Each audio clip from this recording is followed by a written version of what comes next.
अस्सलाम वालेकुम वरहमतुल्लाहि वबरकातुहू। वालेकुम सलाम। मेरी आवाज़ वगैरह क्लियर है? स्क्रीन शो हो रही है आपको? जी जी। हम शुरू करने लगे मार्जिनल एब्जॉर्प्शन कॉस्टिंग, जो हमने लास्ट क्लास में शुरू किया था।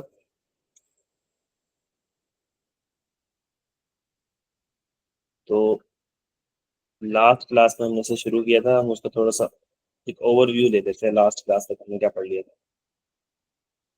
जल्दी से ना। अच्छा जी, लास्ट क्लास में हमने पढ़ा था कि जो इनकम स्टेटमेंट है ना, इनकम स्टेटमेंट यानी जिसको आप प्रॉफिट एंड लॉस स्टेटमेंट भी कहते हो, पीएनएल भी कहते हो, एसपीएल भी कहते हो। ठीक है, कॉस्टिंग में इसको बनाने के दो मेथड्स हैं। एक मार्जिनल कॉस्टिंग हमने पढ़ा था और एक अब्जॉर्प्शन कॉस्टिंग पढ़ा था। ठीक है, अभी अब्जॉर्प्शन कॉस्टिंग हमने पढ़ना था, तो हमने ना इनके बेसिक थीम देखे थे कि भाई ये किस प्रिंसिपल के ऊपर वर्क करता है और ये किस प्रिंसिपल पे वर्क करता है। इसका बेसिक प्रिंसिपल क्या था कि आपने इंक्रीमेंटल कॉस्ट लेनी है। इंक्रीमेंटल यानी वेरिएबल कॉस्ट, सिर्फ ओनली वेरिएबल कॉस्ट, चाहे वो प्रोडक्शन की हो चाहे वो नॉन प्रोडक्शन की हो।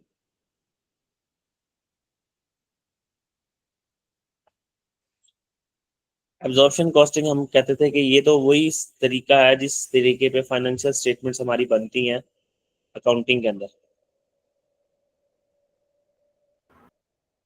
ठीक है, इंक्रीमेंटल कॉस्ट का क्या मतलब था कि अगर यूनिट बनाए, अगर यूनिट बने तो वो कॉस्ट लगे, वरना वो कॉस्ट ना लगे। तो इसने कहा था कि जो फिक्स्ड कॉस्ट होती है ना, इन दोनों के दरमियान एक ही मसला है, ये फिक्स कॉस्ट को किसी और नज़र से देखता है और ये फिक्स कॉस्ट को किसी और नज़र से देखता है। पहले मार्जिनल कॉस्टिंग में हमने पढ़ा था कि ये फिक्स कॉस्ट को किस नज़र से देखता है, कि ये कहता है कि मेरा अपना प्रिंसिपल है, मेरा कानून है मार्जिनल कॉस्टिंग का, कि मैंने सिर्फ इंक्रीमेंटल कॉस्ट लेनी है, कि प्रोडक्ट बनाने की वजह से हो और प्रोडक्ट ना बनाए तो वो कॉस्ट ना हो। तो इसने कहा था कि फिक्स कॉस्ट तो चाहे एक यूनिट बनाओ, दो यूनिट बनाओ, 1000 बनाओ, 10 बनाओ, या बनाओ ही ना, तब भी आपको इनकर करनी पड़ रही है। तो इसको आप एक नॉन प्रोडक्शन कॉस्ट कह सकते हो, कि ये प्रोडक्ट बनाने की कॉस्ट नहीं है। ठीक है, ये नॉन प्रोडक्शन कॉस्ट है, ये एक किस्म की पीरियड कॉस्ट है। लेकिन अडॉप्शन कॉस्टिंग कहता था कि कोई जी शऊर बंदा हो, जिसके अंदर अकल हो, तो वो फैक्ट्री का रेंट ऐसे ही थोड़ी देगा, वो इलेक्ट्रिसिटी का बिल ऐसे ही थोड़ी पे कर रहा होगा, उसका बेसिक मकसद यूनिट बनाना होगा। ठीक है, तो कोई भी फैक्ट्री का रेंट ऐसी बेवजह देता नहीं है, उसने उस फैक्ट्री में यूनिट्स बनाने होते हैं, तो इसको प्रोडक्ट की जो कॉस्ट है उसके अंदर चार्ज करना चाहिए। तो ये सारी बातें थी जो हमने पढ़ी थी। कुछ बातें हैं जो मैं थोड़ी सी उसको कवर अप करके फिर हम बात को आगे बढ़ाते हैं। यहाँ तक कोई सवाल था तो वो पूछ लो आप, किसी चीज से भी रिलेटेड। जी, अब्जॉर्प्शन कॉस्टिंग अभी रहती थी। जी जी, रहती थी, मैंने अभी वो स्टार्ट करनी है। मैं वैसे पूछ रहा हूँ कि अगर कोई सवाल है यहाँ तक आपका वैसे, तो आप पूछ सकते हो। नहीं नहीं।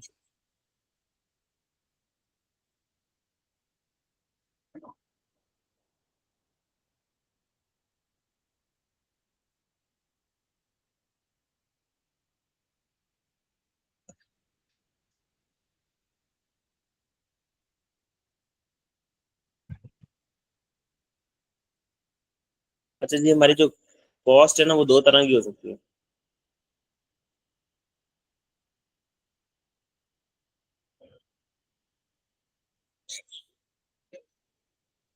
आप इसको कह सकते हो कि आपकी प्रोडक्शन कॉस्ट है, या इसको प्रोडक्ट कॉस्ट भी कह सकते हो। और कॉस्ट नॉन प्रोडक्शन हो सकती है। प्रोडक्शन का मतलब जो डायरेक्टली प्रोडक्शन के अंदर हिस्सा ले, नॉन प्रोडक्शन जो डायरेक्टली प्रोडक्शन के अंदर हिस्सा ना ले। ये बेचने के खर्चे होते हैं, ये बनाने के खर्चे। एक प्रोडक्ट को बनाने के खर्चे नॉन प्रोडक्शन का मतलब, एक प्रोडक्ट को समझ लो बेचने के खर्चे, बेचने के या उसको बनाने के दौरान कोई एडमिनिस्ट्रेटिव सेलिंग एक्सपेंसेस आ रहे हैं, वो जिनका डायरेक्टली कोई ताल्लुक नहीं है प्रोडक्शन के साथ, इसको हम पीरियड कॉस्ट भी कहते हैं। ठीक है, ये बात मैं करके जरा फिर हम छोटी सी क्विक रिकैप करेंगे। अच्छा जी, प्रोडक्शन कॉस्ट का मतलब क्या हो गया जी? ये वो कॉस्ट है जो प्रोडक्ट को बनाने का खर्चा है। जैसे हमने इसमें हमने पढ़ा था, डायरेक्ट मटेरियल प्रोडक्ट को बनाने का खर्चा है, डायरेक्ट लेबर प्रोडक्ट को बनाने का खर्चा है, कोई डायरेक्ट एक्सपेंस हुआ हुआ है, प्रोडक्ट को बनाने का खर्चा है। वेरिएबल प्रोडक्शन ओवरहेड्स है, प्रोडक्ट को बनाने का खर्चा है। फिक्स प्रोडक्शन ओवरहेड्स है, प्रोडक्ट को बनाने का खर्चा है। ठीक है, यहाँ पे सेलिंग एक्सपेंस है, प्रोडक्ट को बेचने का खर्चा है। एडमिनिस्ट्रेटिव एक्सपेंस है, जिसको एडमिन एक्सपेंस भी कहते हो। ये जो हमारे ऑफिस में लोग बैठे हैं, हम फॉर एग्जांपल सुल्तान घी मिल है, हम जितना भी सुल्तान घी मिल वाले सुल्तान घी बनाने के ऊपर कॉस्ट आएगी उनको, वो हम कहेंगे कि इनकी प्रोडक्शन कॉस्ट है। लेकिन सुल्तान घी मिल वालों का एक दफ्तर भी होगा जिसके अंदर उनके कुछ लोग बैठ के लोगों के साथ डीलिंग कर रहे होंगे कि भाई इतने कॉटन यहाँ भेज दो, इतने कॉटन यहाँ भेज दो। तो वो क्या होंगे जी, बनाने के खर्चे नहीं होंगे, वो समझ लो हमारे रोजमर्रा ऑपरेटिंग एक्सपेंसेस होंगे या फिर हमारे सेलिंग एक्सपेंस होंगे। तो इसकी हमने दो एग्जांपल देख ली। इसके अलावा आपका कोई भी रिसर्च का खर्चा हो सकता है, मतलब आप देख रहे हो कि भाई अब लोगों की ना हालत बिगड़ती जा रही है, तो हम एक रिसर्च करके ना कोई और सीड्स जमा करते हैं। सीड्स मतलब हमारे जो बीज होते हैं, जैसे सरसों से तेल निकालते हैं, हम किसी और जैसे बाजरे का भी तेल निकालने की कोशिश करते हैं, या फिर जो हम तेल निकालते हैं ना, इसको रिफाइन करते हैं ताकि लोगों की हेल्थ ना इससे इंक्रीज हो। तो कुछ आप रिसर्च के ऊपर भी काम कर रहे होते हो कि इसकी क्वालिटी अच्छी से अच्छी, अच्छी से अच्छी मैं करता जाऊँ। तो प्रोडक्ट कॉस्ट और प्रोडक्शन कॉस्ट इन सब का समझ आ गया कि वो कॉस्ट जो प्रोडक्ट कॉस्ट पर यूनिट का क्या बनती है पार्ट, और ये क्या होती है जी, पीरियड कॉस्ट होती है। अच्छा, इसका एक छोटा सा डिफरेंस मैं बताता हूँ दोनों के दरमियान ना।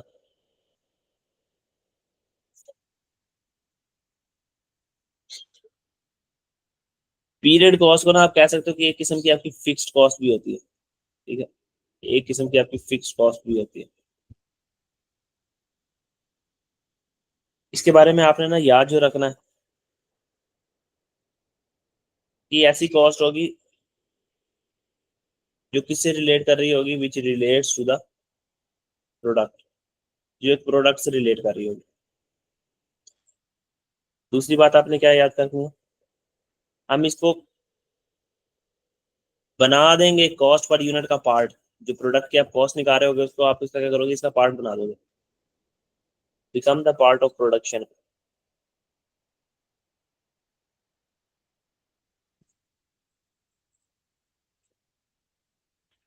फिर इसको हम स्टॉक वैल्यूएशन के लिए भी इस्तेमाल करते हैं।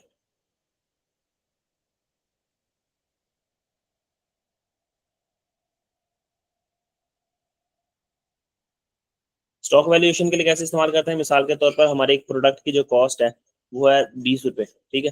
हमारे पास क्लोजिंग में, जैसे मैंने बताया था ना, क्लोजिंग में बोतलें रह गई थी हमारे पास, ऐसे हमारे पास 20 बोतलें पड़ी हुई हैं। तो हम कहेंगे जो 20 बोतलें हमारे पास इस वक्त दुकान में पड़ी हुई हैं, ये 20 रुपये तो उसकी कॉस्ट है ना एक बोतल की।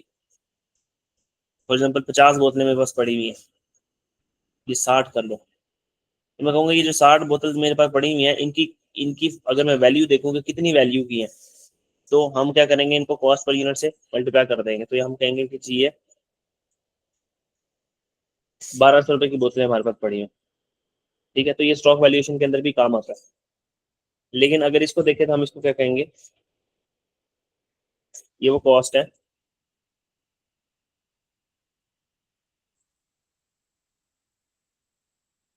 अभी मैं लिख लूँ, उसके बाद मैं इसको थोड़ा सा एक्सप्लेन कर दूंगा मतलब।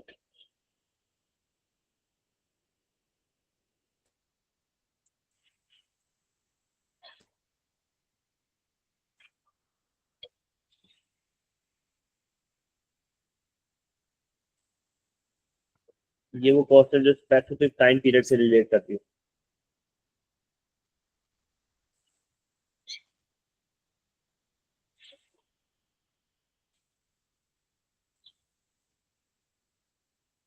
और ये does not become part of product cost. ये प्रोडक्ट कॉस्ट की जो उसका हिस्सा नहीं बनती। मतलब एक प्रोडक्ट की अगर आप कॉस्ट पर यूनिट निकाल रहे हो, तो आप उसमें कहीं पे भी नहीं लिखा देखोगे कि non production cost per unit भी ऐड हो रही होगी। ऐसा कभी भी नहीं होगा, ठीक है। तमाम प्रोडक्ट कॉस्ट क्या है, प्रोडक्ट को बनाने का खर्चा, प्रोडक्शन का खर्चा। तो नॉन प्रोडक्शन तो ऑब्वियस सी बात है कि उसके अंदर आएगा ही नहीं।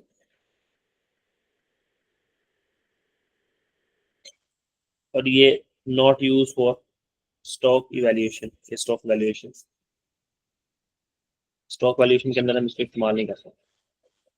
सब ये तो बातें होगी बिल्कुल सादा सादा। यहाँ तक कोई बात ना समझ आई हो तो पूछ लो। No sir.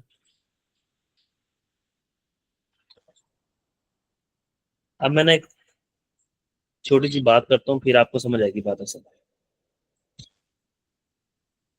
ये जो हमारी प्रोडक्शन कॉस्ट है ना, इसका मल्टी पीरियड इफेक्ट होता है।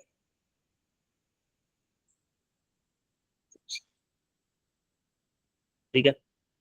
और ये जो नॉन प्रोडक्शन कॉस्ट है ना, इसका सिंगल पीरियड इफेक्ट होता है। अब ये क्या होते हैं, इसको जब हम समझ लेंगे ना, तो हमें पूरी कहानी समझ आ जाएगी। सिंगल पीरियड इफेक्ट का क्या मतलब होता है? ये सिंगल पीरियड इफेक्ट का मतलब ये होता है, आपने एक फॉर एग्जांपल रिसर्च किया, आप रिसर्च कर रहे हो, आपने उसके ऊपर ना $2000 खर्चा कर दिए।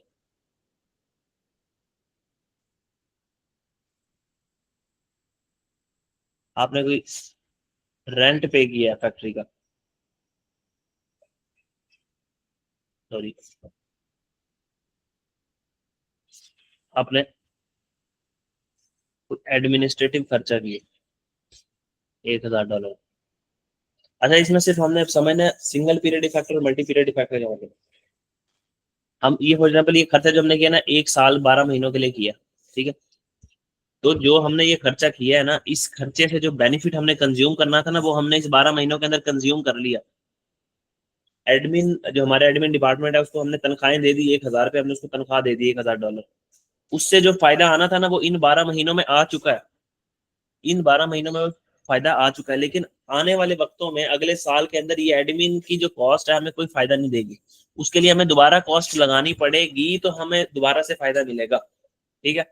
तो ये एक स्पेसिफिक पीरियड ऑफ टाइम से रिलेट करता है, एक खास पीरियड के लिए होता है। मोस्टली 12 महीनों के लिए, 1 साल के लिए किया गया खर्चा होता है, और उस खर्चे का बेनिफिट जो है ना, वो उसी साल के अंदर पूरे का पूरा क्या हो जाता है, कंज्यूम हो जाता है। तो इधर इस वाले को देखते हैं तो ज्यादा बात समझ आएगी। इधर आपने फॉर एग्जांपल प्रोडक्शन किया 1000 यूनिट,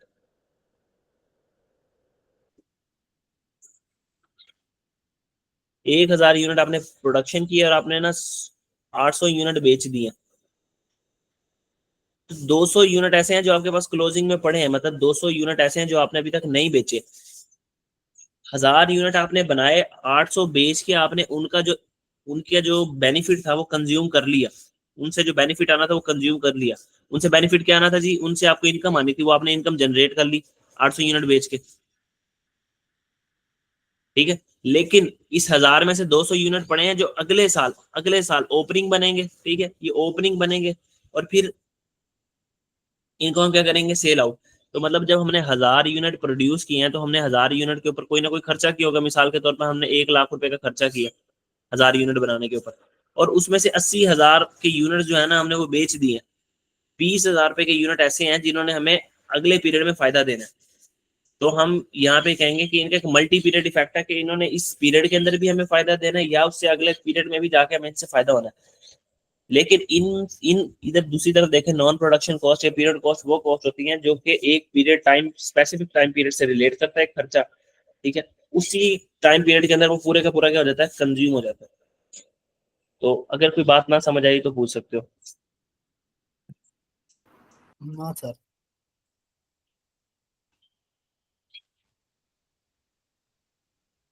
अब हम आ जाते हैं अब्जॉर्प्शन कॉस्टिंग। इसका फॉर्मेट बना के फिर हम अपने सवाल की तरफ आते हैं, और आज इस चैप्टर को इंशाल्लाह खत्म करते हैं।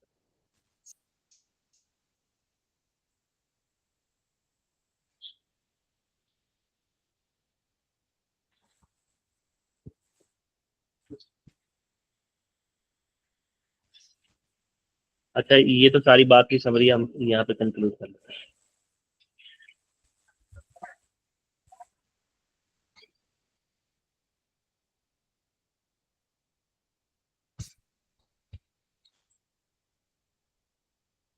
कॉस्ट पर यूनिट अगर हमने मार्जिनल कॉस्टिंग के तहत निकालना हो, ये तो सारी था बातें वो जो आपको ना कंसेप्चुअली आनी चाहिए। लेकिन अब वो बातें जो आपको एग्जाम पास करवाएंगी वो। ठीक है। कॉस्ट पर यूनिट अगर मार्जिनल के तहत निकाल रहे हो, या कॉस्ट पर यूनिट अगर आप किसके तहत निकाल रहे हो, अब्जॉर्प्शन के तहत। तो अब हमने पढ़ा था कि यहाँ पे डायरेक्ट मटेरियल को हम लेंगे। ठीक है। डायरेक्ट लेबर लेंगे, कोई भी डायरेक्ट एक्सपेंसेस हुए हैं तो वो भी लेंगे। और यहाँ पे क्या लेंगे, वेरिएबल प्रोडक्शन ओवरहेड्स। ठीक है, वेरिएबल प्रोडक्शन ओवरहेड। तो ये क्या बन जाएगी जी, कॉस्ट हमारी मार्जिनल कॉस्टिंग के तहत। कॉस्ट पर यूनिट किसके तहत बन जाएगी, मार्जिनल कॉस्ट पर यूनिट बन जाएगी हमारी। वेरिएबल में प्रोडक्शन ओवरहेड क्या कह रहे हो?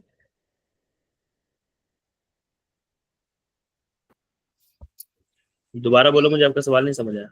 मार्जिनल कॉस्टिंग में जो वेरिएबल प्रोडक्शन ओवरहेड है वो प्रोडक्ट मैन्युफैक्चरिंग और नॉन मैन्युफैक्चरिंग दोनों लेंगे।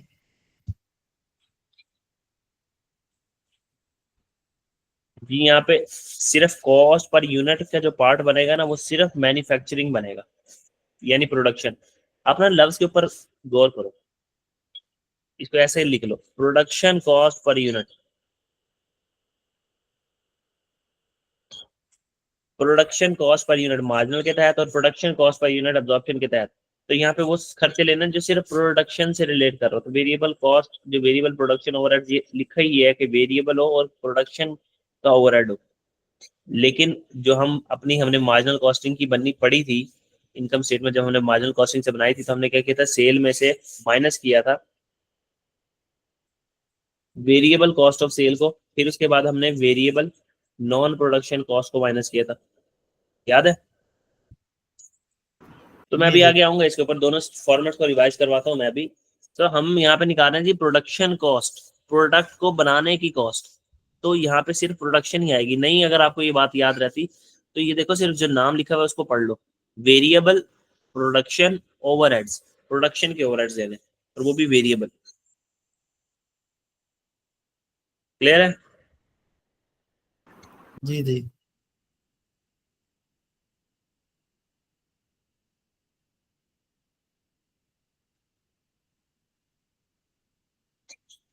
डायरेक्ट मटेरियल, डायरेक्ट लेबर, यहाँ पे हम क्या कहते हैं जी, वेरिएबल प्रोडक्शन ओवरहेड भी लेने हैं और फिक्स प्रोडक्शन ओवरहेड भी लेने। तो ये अपने पास यहाँ पे भी फिक्स्ड प्रोडक्शन के लेंगे ना, नॉन प्रोडक्शन जी के जी लेंगे। प्रोडक्शन, ये प्रोडक्शन लिखा हुआ ना पी। हम निकाल क्या रहे हैं, अपने ध्यान में एक बात याद रखा करो, हम निकाल क्या रहे हैं, प्रोडक्शन, प्रोडक्ट की कॉस्ट। तो प्रोडक्ट को बनाने की कॉस्ट प्रोडक्शन कॉस्ट होती है, तो नॉन प्रोडक्शन का तो यहाँ पे सवाल ही पैदा नहीं होता। ये एब्जॉर्प्शन कॉस्टिंग के तहत हमारी कॉस्ट पर यूनिट आ गई। अच्छा, अब यहाँ पे लिखा है जी फिक्स प्रोडक्शन ओवरहेड्स। अब इस बात को ना छोटा सा यही समझ लो, हमारे फिक्स्ड जो प्रोडक्शन ओवरहेड्स है ना, वो कभी भी हमें, ओवरहेड्स के चैप्टर में आपने अच्छे तरीके से पढ़ा होगा ये बात, मैं सिर्फ यहाँ पे छोटा सा हिंट दूंगा। फिक्स प्रोडक्शन ओवरहेड जैसे हमारा रेंट हो गया, हमारे इलेक्ट्रिसिटी हो गया, ये प्रोडक्शन के लिए जरूरी खर्चे हैं, ठीक है। तो ये फिक्स प्रोडक्शन ओवरहेड आपको डायरेक्टली बताया नहीं गया होता कि एक यूनिट बनाने के लिए आपने रेंट इतना दिया, एक यूनिट बनाने के लिए बिजली इतनी कंज्यूम हुई। तो हम इनको क्या करते थे, जबरदस्ती जबरदस्ती कुछ टेक्निक्स के जरिए, एलोकेशन, रीअपोर्शनमेंट, अपॉर्शनमेंट, ठीक है, उनके थ्रू हम क्या करते थे, इनको पर यूनिट बना लेते थे। तो इनको पर यूनिट बनाने का एक तरीका होता था, उसको कहते थे ओवरहेड एब्जॉर्प्शन रेट। हम इसका OAR बना लेते थे। और OAR कैसे निकलता था,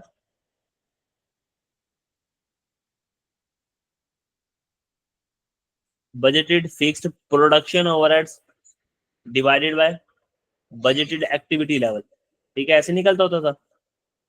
तो ये आता था जी OAR। वो OAR हम इसको यहाँ ले लेते थे। अब OAR में दो यहाँ पे टेक्निकल थिंग्स हैं, वो ये कि ऊपर जो बजटेड फिक्स प्रोडक्शन ओवरहेड लिए, बजटेड हमने बजट किए साल के पहले दिन खड़े होकर कि 12 महीने बाद हमारा बिजली का बिल इतना आएगा, तो उसकी कंडीशन ये भी हो सकती है कि वो उतना ही आए, उतना ना आए, उससे कम आए, उससे ज्यादा आए, और या उसी के बराबर आ जाए। तो ये सारे सीन हमने सिनेरियोज देखने हैं। इसके साथ हमने इसको बजटेड एक्टिविटी लेवल से डिवाइड भी किया। तो यहाँ पे सारा जो एस्टिमेट है ना वो बजट के अंदर लग रहा है, यानी कोई भी एक्चुअल फिगर नहीं है आपके पास। तो बस यहाँ पे याद करने वाली बात थी कि ये जो फिक्स प्रोडक्शन ओवरहेड्स हैं, ये कैसे निकले थे ओवरहेड्स के अंदर हमारे, कि हमने बजटेड फिक्स प्रोडक्शन ओवरहेड्स को, ये एब्रीवेशन याद रख लो बेशक, बजटेड फिक्स प्रोडक्शन ओवरहेड्स को बजटेड एक्टिविटी लेवल से हमने क्या कर दिया था, डिवाइड। तो हमारा क्या आ गया था, OAR पर यूनिट, ठीक है, मतलब रेंट पर यूनिट आ गया था, इलेक्ट्रिसिटी बिल पर यूनिट आ गया था। हमने जबरदस्ती उसको प्रोडक्ट की कॉस्ट के अंदर क्या कर दिया था, चार्ज कर दिया था। ये पहले थीम मैंने बताया था ना कि रेंट को भी प्रोडक्ट की कॉस्ट के अंदर ऐड कर दो, क्योंकि कोई बेवकूफ तो होगा नहीं जो रेंट इसलिए पे कर रहा हो कि सिर्फ उसने फैक्ट्री की शक्ल देखनी और प्रोडक्ट बनानी हो। तो ये सारी ना थ्योरेटिकल डिटेल्स है। अगर वो आपसे थ्योरी टेस्ट करता है तो फिर वो इस तरीके से टेस्ट कर सकता है, और थ्योरी मोस्ट प्रोबेबली होती है, ज्यादा आने के चांसेस होते हैं, और वो नहीं होती टैकल बनने से, तो इसलिए मैं इनकी इन डेप्थ कवरेज करवाऊंगा। ठीक है, अब हम अपने मेन टॉपिक की तरफ वापस आते हैं। ये हमने पढ़ लिया यहाँ तक। अब हम देखते हैं जी इनकम स्टेटमेंट अगर हमने बनानी है अब्जॉर्प्शन कॉस्टिंग के तहत कैसे बनेगी। आप इसको इनकम स्टेटमेंट, पीएनएल, एसपीएल, जो मर्जी कहो, एक ही बात है। फिर ना मैं इसके सामने आपको बना के दूंगा वही जो हमने मार्जिनल कॉस्टिंग की पढ़ी थी।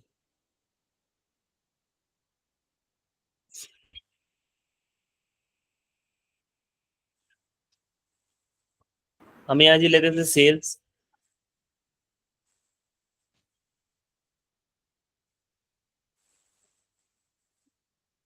ठीक है, सेल्स को आप रेवेन्यू भी कह सकते हो। ये कैसे लेते थे कि सेलिंग प्राइस पर यूनिट को हम क्या करते थे, नंबर ऑफ यूनिट सोल्ड से मल्टीप्लाई कर देते थे कि जितने यूनिट्स बिके हैं। ठीक है, इसमें से हम, ये बिल्कुल वही फॉर्मेट है जो हम क्या पढ़ते होते थे अपनी फाइनेंशियल अकाउंटिंग के अंदर पढ़ते होते थे। कॉस्ट ऑफ सेल, अब इसके साथ छोटा सा लिख लेना यहाँ पे फुल कॉस्ट। ठीक है, अब वही कॉस्ट ऑफ सेल में क्या आ जाएगा हमारे पास जी, ओपनिंग स्टॉक। फिर आपके पास क्या आ जाएगी, परचेजेस।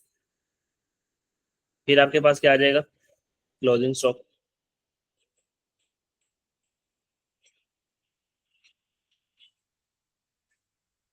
प्लस करेंगे, इसको क्या कर देंगे माइनस। और ओपनिंग स्टॉक हमारे पास कैसे निकलेगा, अगर मैं इस सबको रेड कर दूं आपके आसानी के लिए।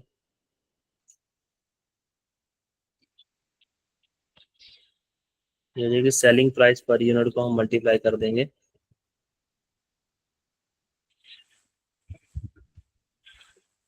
यूनिट सोल्ड के साथ।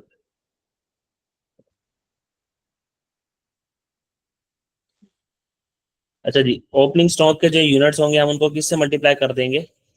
अब यहाँ पे हमारा मेथड कौन सा यूज हो रहा है, अब्जॉर्प्शन कॉस्टिंग। तो हम क्या करेंगे, अब्जॉर्प्शन कॉस्ट पर यूनिट के साथ मल्टीप्लाई कर देंगे। ठीक है, अब्जॉर्प्शन कॉस्ट पर यूनिट को आप एक प्रोडक्ट की कॉस्ट पर यूनिट भी कह सकते हो। वो कॉस्ट पर यूनिट कैसे निकली होगी, अब्जॉर्प्शन कॉस्ट के तहत। तो यहाँ पे आप लिख सकते हो कि ओपनिंग स्टॉक को मल्टीप्लाई कर दो कॉस्ट पर यूनिट इससे, तब भी ठीक है। अगर आप अपनी याद दहानी के लिए लिख लो कि ओपनिंग स्टॉक को मल्टीप्लाई कर देना है अब्जॉर्प्शन कॉस्ट पर यूनिट से, तब भी ठीक है। परचेजेज में नंबर ऑफ यूनिट्स प्रोड्यूस, हमने जो प्रोडक्शन की होगी, यानी प्रोडक्शन के यूनिट्स, और उनको मल्टीप्लाई किससे कर देंगे, अब्जॉर्प्शन कॉस्ट पर यूनिट से। यहाँ आप यहाँ लिख सकते हो कॉस्ट पर यूनिट, और वो कॉस्ट पर यूनिट कैसे निकली होगी, अब्जॉर्प्शन कॉस्ट के फॉर्मूला से। फिर क्लोजिंग स्टॉक में क्या करोगे जी, आप क्लोजिंग स्टॉक को मल्टीप्लाई कर दोगे क्लोजिंग स्टॉक के यूनिट्स, जितने आपके यूनिट्स क्लोजिंग स्टॉक में बच गए हैं, क्लोजिंग स्टॉक के यूनिट्स को जो है आप वो क्या करोगे, मल्टीप्लाई कर दोगे अब्जॉर्प्शन कॉस्ट पर यूनिट या कॉस्ट पर यूनिट। तो ये आपके पास ही ओपनिंग स्टॉक की यहाँ पे वैल्यू आ जाएगी, यहाँ पे परचेजेस की आ जाएगी, और ये आप इसमें से माइनस करने के बाद ये आ रही है हमारे पास सेल्स की फिगर। जब आप इसमें से माइनस करोगे तो आप इसको प्लस करोगे, इसको प्लस करोगे, इसको माइनस करोगे, तो यहाँ एक जवाब आ जाएगा आपका। उस जवाब को उठा के आपने यहाँ पे लिख देना। इसको माइनस करोगे तो आपकी ये कॉस्ट ऑफ सेल है। तो आपके पास जो आएगा वो आएगा अनएडजस्टेड ग्रॉस प्रॉफिट। सही, अनएडजस्टेड ग्रॉस प्रॉफिट क्यों, इसकी बात कर लेते हैं थोड़ी सी। ये सारी कॉन्सेप्ट ना यही क्लियर होनी चाहिए इसी इनकम स्टेटमेंट के अंदर। जब हमने सेल में से कॉस्ट ऑफ सेल माइनस की तो हमारे पास क्या आ गया जी, अनएडजस्टेड ग्रॉस प्रॉफिट।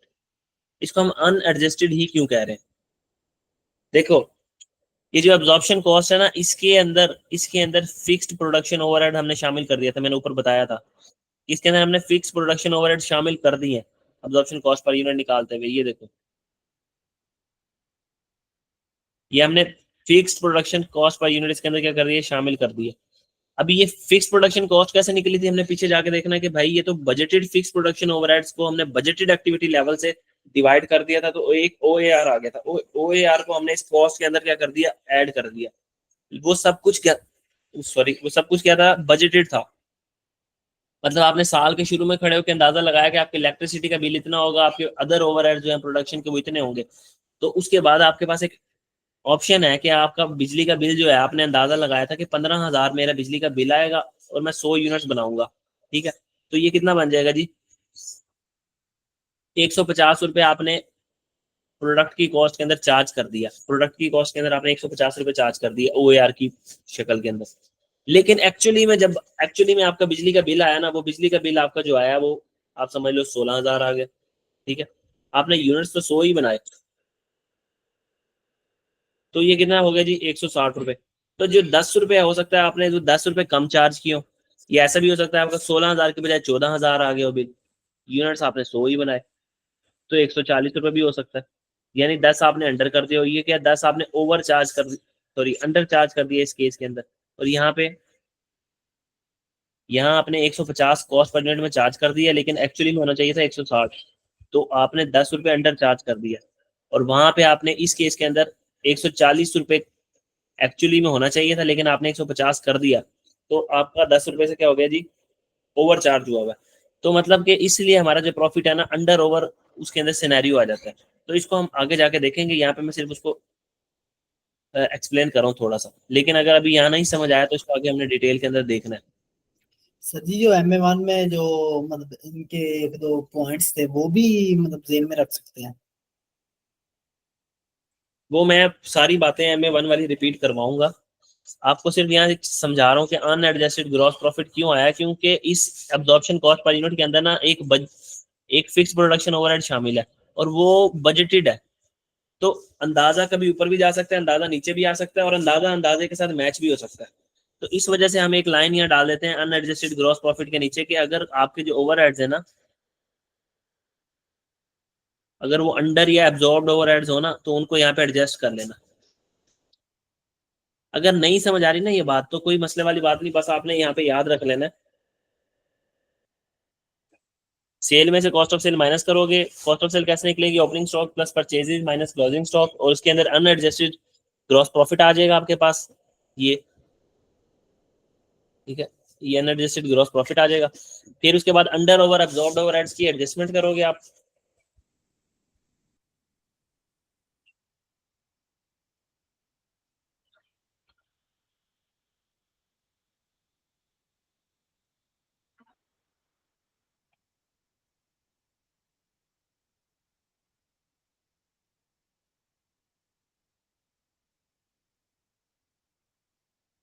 अंडर होगे तो माइनस करोगे, और ओवर होगे तो ऐड करोगे। ठीक है, ये एडजस्टमेंट करने के बाद अब आपके पास क्या आ जाएगा, एडजस्टेड ग्रॉस प्रॉफिट। ये सारी बातें अभी थ्योरी में है ना, तो आपको बड़ी टफ लग रही होंगी, बहुत मुश्किल है, पता नहीं क्या है।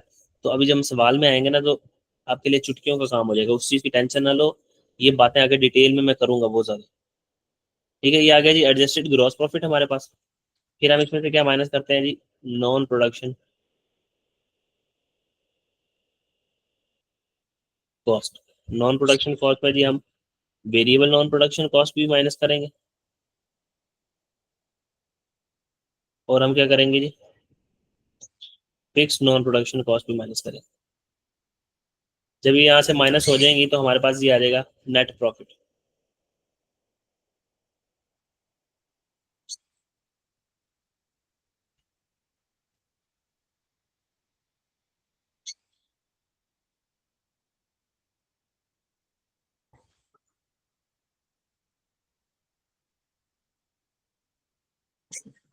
अच्छा, इस फॉर्मेट के अंदर कोई चीज ना समझ आई हो, सिर्फ ये बता दो, बाकी इसको नो मैं सर। मजीद एक्सप्लेन करता हूँ।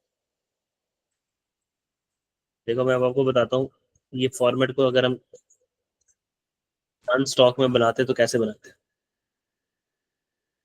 जैसे हमने मार्जिन अब्जॉर्प्शन कॉस्टिंग का शॉर्ट फॉर्मेट पढ़ा था ना, इसका भी आपको शॉर्ट फॉर्मेट। मैंने जब कल बात शुरू की थी ना, मैंने आपको कहा था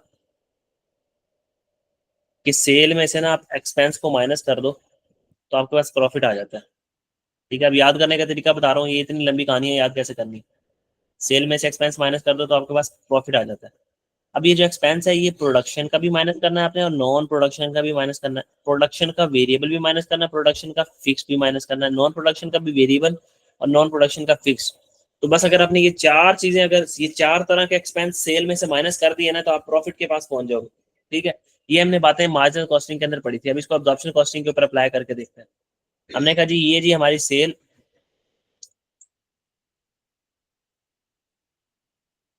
अब सेल में से हम माइनस करने लगे हैं,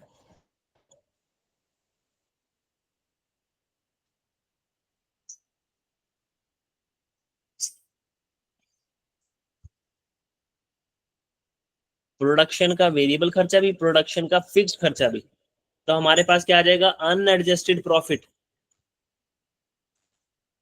और उसके अंदर हम एडजस्टमेंट करेंगे ओवर की या अंडर की। फिर फिर हमारे पास क्या आ जाएगा, एडजस्टेड प्रॉफिट, और उसके अंदर अब हमने प्रोडक्शन का वेरिएबल खर्चा भी माइनस कर दिया, प्रोडक्शन का फिक्स खर्चा भी माइनस कर दिया। अब हमने क्या करना है जी, नॉन प्रोडक्शन का वेरिएबल खर्चा भी माइनस करना है, नॉन प्रोडक्शन का फिक्स खर्चा भी माइनस करना है। हमारे पास क्या आ जाएगा, प्रॉफिट। तो ये जी वन स्टॉक कैलकुलेशन थी हमारी, सिंपल। अब देखो इसको इसके साथ मैच करके देखो कि वाकई ऐसे ही हुआ है। हमने कहा कि अगर हम उस फॉर्मेट से चलें तो हम यहाँ सेल लेंगे, तो यहाँ पे भी हमने क्या लिया जी, सेल ली है। ठीक है, मिटाओ कुछ और मिटता कुछ। अच्छा जी, यहाँ पे भी हमने क्या ले लिया जी, सेल। मैं टिक करता जाता हूँ। फिर हमने कहा जी प्रोडक्शन का वेरिएबल खर्चा भी माइनस करो, प्रोडक्शन का फिक्स खर्चा भी। उसने यहाँ पे क्या किया, अब्जॉर्प्शन कॉस्ट कैसे निकली थी, direct material, direct labour, direct expenses, variable production overheads. ये हमने कहा प्रोडक्शन का सारा वेरिएबल खर्चा ले लो, वेरिएबल खर्चा किसका, प्रोडक्शन का।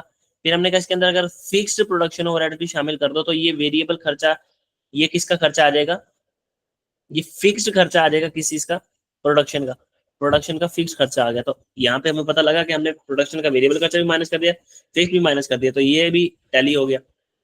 ठीक है, अनएडजस्टेड ग्रॉस प्रॉफिट आ गया, यहाँ पे भी आ गया जी। ओवर अंडर अब्जॉर्प्शन की हमने एडजस्टमेंट की, फिर हमने नॉन प्रोडक्शन का वेरिएबल खर्चा भी माइनस करना, फिक्स भी, तो नॉन प्रोडक्शन का वेरिएबल भी और फिक्स भी माइनस किया तो नेट प्रॉफिट आ गया।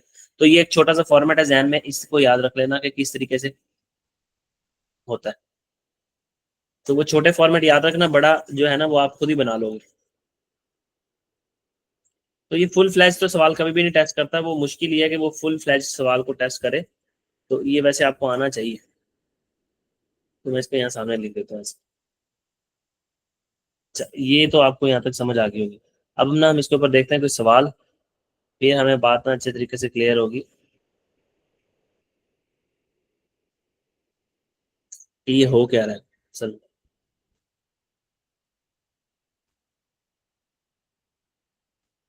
मैं कोशिश करूंगा कि तो दोनों फॉर्मेट सामने बना दूं ताकि ना आसानी रहे।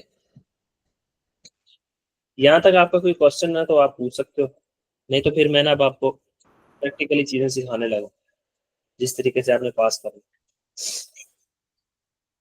कोई क्वेश्चन है आपका तो पूछ सकते हो। No sir.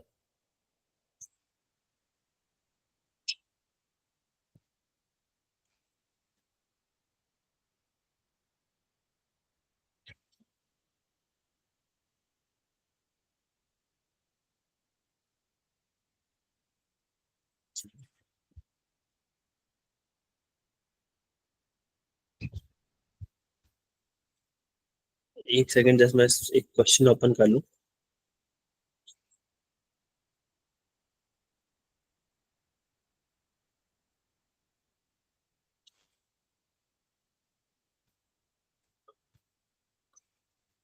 अच्छा, हमने एक क्वेश्चन कंस्ट्रक्ट कर लेते हैं पहले।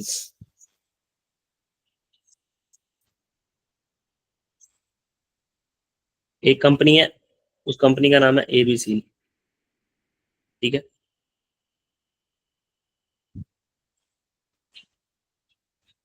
उस कंपनी की जो नॉर्मल प्रोडक्शन है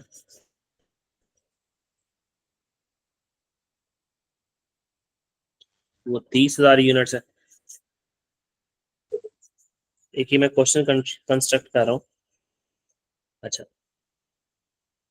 तो कॉस्ट पर यूनिट का डाटा दिया गया ना हमें, वो ये दिया गया।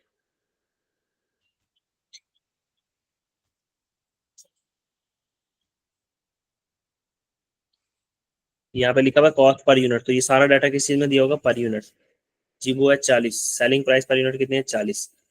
डायरेक्ट मटेरियल जो आपको दिया गया वो ये है 10। जो डायरेक्ट लेबर दी गई है वो दी गई है जी 8।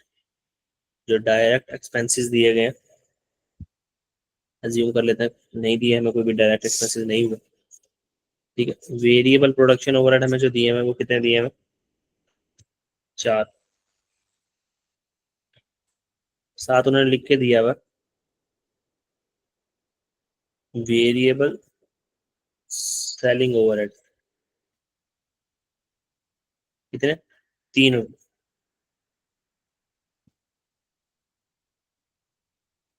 अब यहाँ पे उसने हमें रिक्वायरमेंट दी हुई है।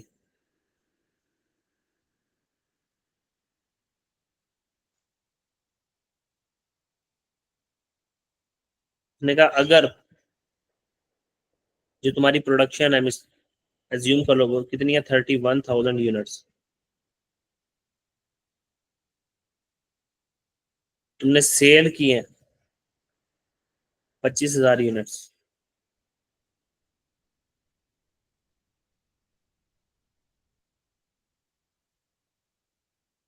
हमारे फिक्स्ड सेलिंग एक्सपेंसेस हैं जो,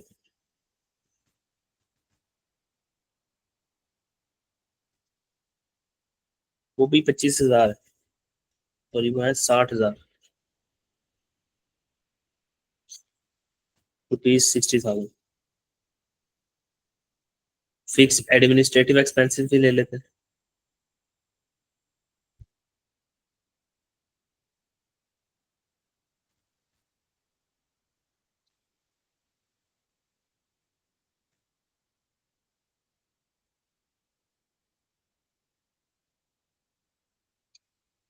डॉलर ले लेते हैं चलो।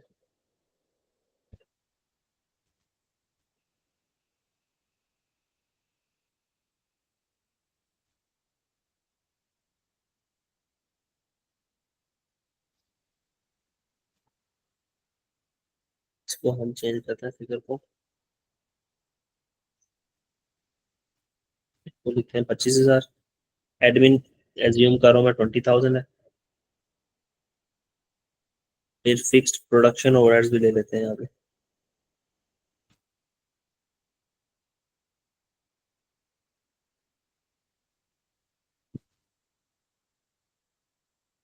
ये ले लेते हैं जी 60,000। अच्छा उसने एक छोटी सी लाइन यहाँ लिख के दी है, वो छोटी सी लाइन क्या है,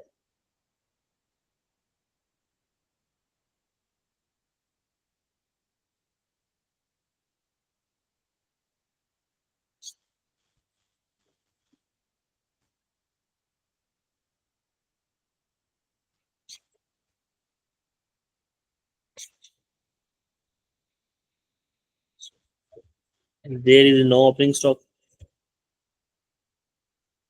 कोई ओपनिंग स्टॉक नहीं।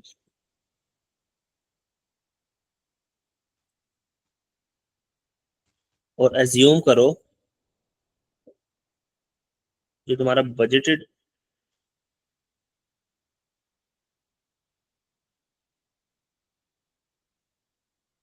तुम्हारी budgeted fixed cost are equal to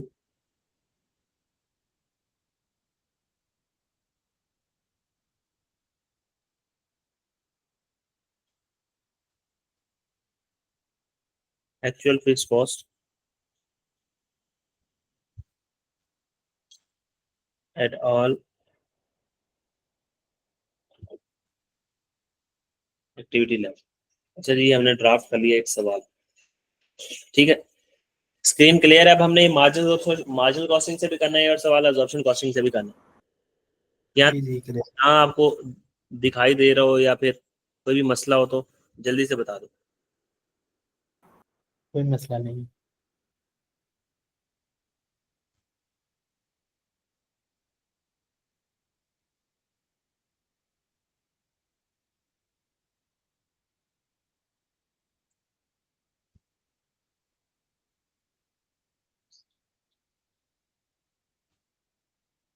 अच्छा फिर शुरू करते हैं हम सवाल, यहीं पे स्क्रीन क्लियर है ना। अभी हमने रिसेंटली पढ़ा अब्जॉर्प्शन कॉस्टिंग, तो हम सबसे पहले अब्जॉर्प्शन कॉस्टिंग से हम इसका पीएनएल बना लेते हैं, ठीक है। अब्जॉर्प्शन कॉस्टिंग से हम इसकी क्या बना रहे हैं जी, इनकम स्टेटमेंट। अच्छा अब्जॉर्प्शन कॉस्टिंग क्या कहता है जी, सबसे पहले लिखो आप सेल्स, ठीक है। सेल्स कैसे निकालेंगे जी, हमारे पास यहाँ पे आएंगे सेल्स के unit, number of unit sold और सेलिंग प्राइस पर यूनिट। तो हमारे पास सेलिंग प्राइस पर यूनिट कितनी दी है जी, 40। लेकिन ये सारा काम करने से पहले ना आपने स्टेप नंबर 1 इस सवाल को सॉल्व करने का,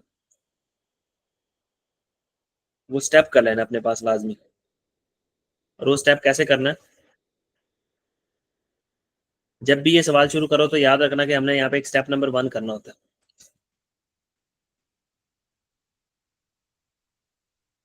वो स्टेप नंबर 1 ये होगा कि हमने अब्जॉर्प्शन कॉस्ट पर यूनिट भी निकाल लेनी है। अब्जॉर्प्शन कॉस्ट के तहत पर यूनिट कॉस्ट क्या आएगी, और मार्जिनल कॉस्ट के तहत पर यूनिट कॉस्ट क्या आएगी, हमने ना साइड पे पहले निकाल लेनी है। हमने कही तो बहुत सिंपल है। यहाँ आते हैं, अब्जॉर्प्शन कॉस्ट में डायरेक्ट मटेरियल लेते हैं, डायरेक्ट लेबर लेते हैं, डायरेक्ट एक्सपेंसेस लेते हैं, वेरिएबल प्रोडक्शन ओवरहेड्स लेते हैं, ठीक है, और फिक्स प्रोडक्शन ओवरहेड्स। हमने कहा ऊपर आके देखते हैं कि जी हमारा डायरेक्ट मटेरियल कितना गया। डायरेक्ट मटेरियल है जी 10, हमने कहा 10 यहाँ पे लिख दो। डायरेक्ट डायरेक्ट लेबर कितनी है जी 8। कोई डायरेक्ट एक्सपेंस दिया हुआ जी नहीं, 0 एज्यूम कर लो। वेरिएबल प्रोडक्शन ओवरहेड्स कितने हैं जी 4, वेरिएबल प्रोडक्शन ओवरहेड्स ले लिए। फिर फिक्स प्रोडक्शन ओवरहेड्स दिए हैं हमारे पास, ओएआर का कोई डाटा दिया, फिक्स प्रोडक्शन पर यूनिट नहीं दी हुई हमें, ठीक है, लेकिन हमें नीचे ओएआर का डाटा दिया हुआ कि फिक्स्ड प्रोडक्शन जो है आपके कितनी है, फिक्स प्रोडक्शन ओवरहेड कितने 60,000। ओएआर निकाल सकते हैं ना हम यहाँ पे, ओएआर का क्या फार्मूला था हमने पढ़ा, के साथ अपने साथ लिख लो ओएआर अगर आपको याद हो तो। ओएआर निकालने के लिए हम क्या करते थे,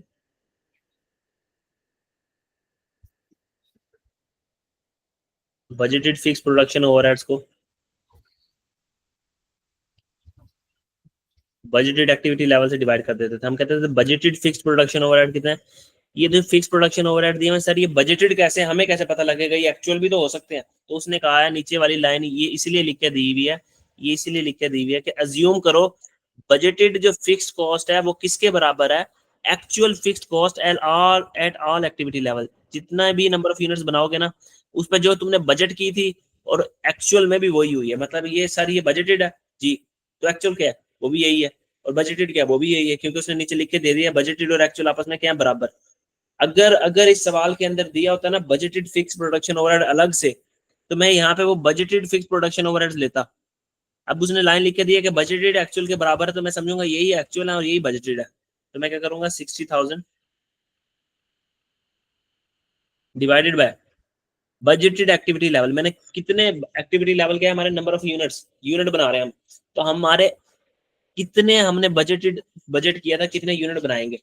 तो यहाँ हम आए, हमने ये तो हमारे पास डाटा दिया है एक्चुअल 31,000 यूनिट बनाया आपने, 25,000 सेल किए। बजट बजट बजट किधर है, तो बजट के उसने ऊपर इंफॉर्मेशन दी हुई थी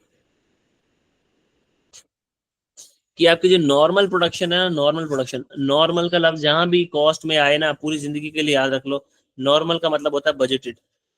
नॉर्मल का मतलब क्या होता है, बजटेड। तो बजटेड प्रोडक्शन कितनी है जी 30,000 आपकी। तो अब हम यहाँ से नीचे आ जाएंगे जल्दी जल्दी।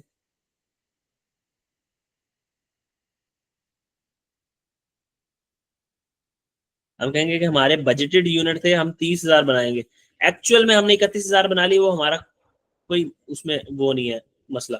तो ओ आर पर यूनिट हमारे पास कितना आ जाएगा जी, ये आ जाएगा 2 रुपये पर यूनिट। तो हम क्या करेंगे इसको,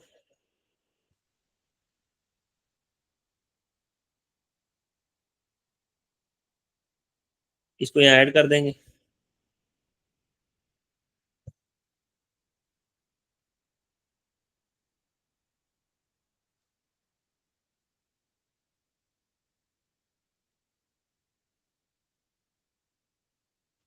तो ये आ जाएगा हमारे पास 24, ठीक है। अब अगर हमने मार्जिनल कॉस्टिंग के तहत ये कॉस्ट पर यूनिट निकालनी होती तो हम क्या करते हैं जी, हम कहते हैं कि डायरेक्ट मटेरियल तो हम लेंगे, डायरेक्ट लेबर भी हम लेंगे 8 का, ठीक है। डायरेक्ट एक्सपेंसेस होता तो हम यहाँ लेते, कोई भी नहीं है। वेरिएबल प्रोडक्शन ओवरहेड जी लेंगे, फिक्स प्रोडक्शन ओवरहेड इसमें नहीं आते। तो अगर हम मार्जिनल कॉस्टिंग के तहत निकालते तो कितनी आती जी, 22 रुपये पर यूनिट। अच्छा बस अभी यहाँ सिर्फ छोटा सा याद करने के लिए, सिर्फ अपने जहन के लिए रख लो कि इन दोनों में 2 रुपये पर यूनिट का डिफरेंस आ रहा है। और वो 2 रुपये का जो डिफरेंस है ना, वो किस वजह से आ रहा है जी, किस वजह से आ रहा है जी, इस वजह से आ रहा है बस। तो अगर हमने अब्जॉर्प्शन कॉस्ट पर यूनिट निकाली तो ऐसे निकलेगी, मार्जिनल कॉस्ट पर यूनिट निकाली तो ऐसे निकलेगी। हो गया हमारा स्टेप नंबर 1। स्टेप नंबर 1 निकाल के उसके बाद हमने आ जाना अपने पीएनएल बनाने के ऊपर। जल्दी जल्दी हमने अपना पीएनएल बनाने के ऊपर आ जाना। अब हम यहाँ पे हमारे पास डाटा इकट्ठा हो गया सारा, हम यहाँ पे लिखेंगे कि हमने कितने यूनिट सेल किए हैं। हमारी सेलिंग प्राइस आ गई 40 रुपये और हमने कितने यूनिट सेल किए हैं जी, उसने हमें बताया हुआ कि आपने 25,000 यूनिट्स, ये आपके पास दिए गए हैं 25,000 यूनिट्स आपने सेल किए, तो हम कहेंगे 40 इंटू 25,000।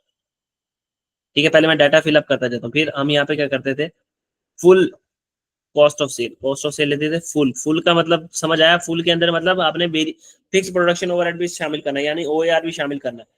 तो हमने कहा था कि यहाँ लिखो जी ओपनिंग स्टॉक, ये प्लस होता है, ये प्लस होता है, ये माइनस होता है। ओपनिंग स्टॉक, ओपनिंग स्टॉक कैसे आएंगी जी, ओपनिंग स्टॉक के यूनिट्स, तो उसने नीचे बताया हुआ है कि there is no opening stock, opening stock के कोई भी यूनिट्स नहीं है, तो हम कहेंगे ओपनिंग स्टॉक के 0 यूनिट्स और उसको मल्टीप्लाई कर दो। हम कौन सा मेथड लेने हैं, absorption cost per unit, absorption में कितनी थी जी 24 पर यूनिट, तो इसका जवाब ऑब्वियसली 0 आएगा। उसके बाद हम ये क्या लिखेंगे जी, प्रोडक्शन, हमारी प्रोडक्शन कितनी हुई है, तो हमने कितनी प्रोडक्शन की है जी, 31,000 यूनिट्स हमने प्रोड्यूस किए।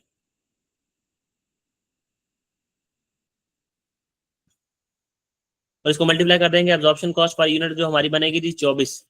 ठीक है, जो हमने नीचे निकाली है जाके। फिर हमारे पास क्या आ रहा है जी, क्लोजिंग स्टॉक, क्लोजिंग स्टॉक में हम करते थे क्लोजिंग स्टॉक के यूनिट्स, अब हमें क्लोजिंग स्टॉक के यूनिट्स निकालने हैं। तो हमने एक इक्वेशन याद की थी, आपको याद होगा कि यूनिट सोल्ड किसके बराबर होते हैं, बोतलों वाली एग्जाम्पल याद है ना, opening plus production minus closing is equal to sale. तो हमने यूनिट सेल कितने किए जी, 25,000।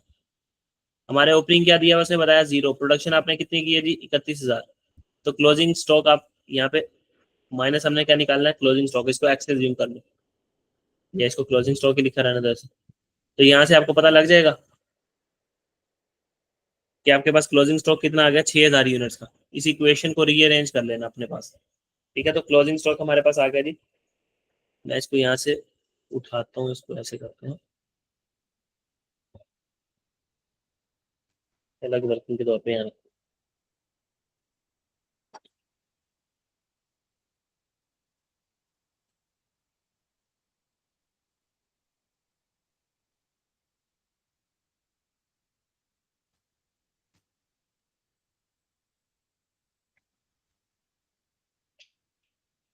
अच्छा जी, क्लोजिंग स्टॉक में हमारे पास आ गए 6,000 यूनिट्स और हमारी एब्जॉर्प्शन कॉस्ट पर यूनिट कितनी है, 24। तो इसका आंसर क्या आ गया था जी, 0।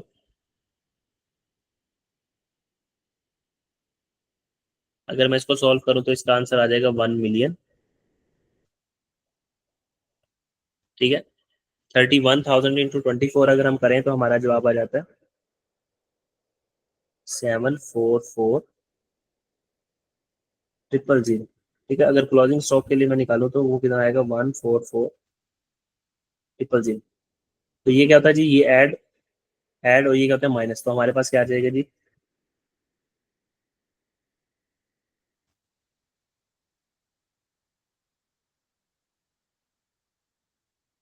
ये आ गया जी हमारे पास कॉस्ट ऑफ सेल। हमने यहाँ पे क्या कर दिया, कॉस्ट ऑफ सेल को माइनस कर दिया। ठीक है, यहाँ तक अगर आपको कोई मसला है तो पूछ लो।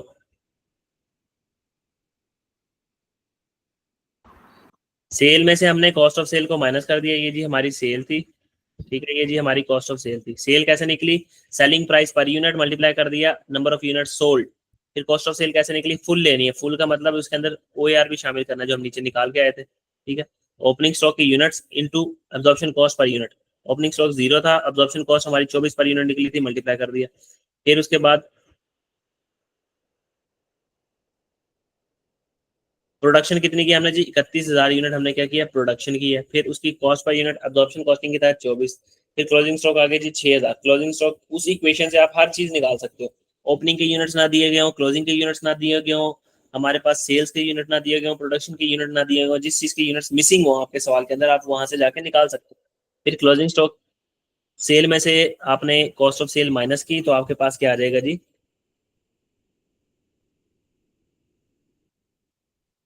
हम यहाँ लिख देंगे अनएडजस्टेड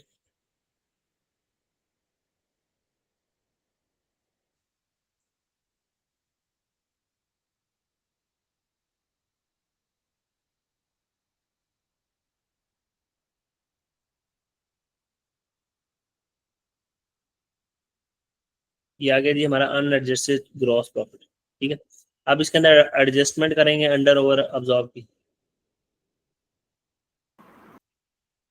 ठीक है, अभी अभी के लिए मैंने आप लोगों को के सिर्फ अभी के लिए आप अज्यूम कर लो ये सर जी 2000।